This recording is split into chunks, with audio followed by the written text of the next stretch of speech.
बरवा टोला में चुम्मा ले हो देवसर में उड़ी करता। इतना दम बता हरा में तब का सुना बरवा टोला में चुम्मा ले हो देवसर में उड़ी करता। सिंगरौली जिला के मरता जवानी कदी करता। सिंगरौली जिला के मरता जवानी कदी करता। सिंगरौली जिला के मरता। चल हट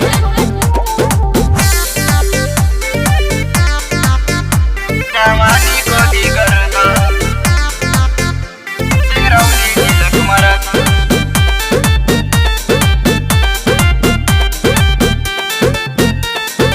चढ़ल जवानिया के पानी झर जाई गोरी।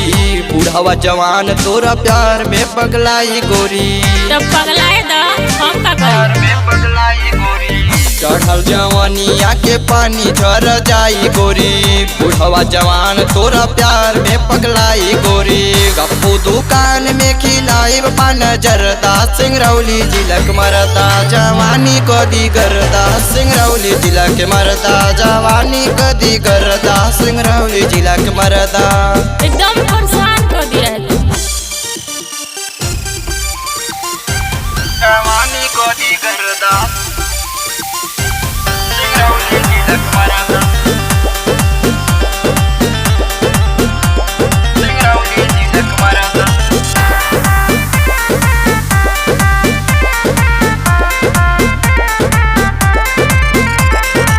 सिंगरौली सिल्वा डॉलर होटल में तो चलल जाई। जानू हो उहाँ जाके खूबे मजा लूटल जाई। ढेर बोल के बोलत रह पिताजी को। सिंगरौली सिल्वा डॉलर होटल में चलल जाई। बिंधनगर के पार्क में जानू घूमल जाई। पंडित जितेंद्र जी उठई है तो हर पर्दा। क्या पंडित उपेंद्र जी उठई है तो हर पर्दा। सिंगरौली जिला के मरदा जवानी कदी करदा। सिंगरौली जिला के मरदा जवानी कदी करदा। सिंगरौली जिला के मरदा जवानी कदी करदा। सिंगरौली जिला के मरदा। बहुत हो गई, पीछा छोड़ देना तो पिटा जेबो।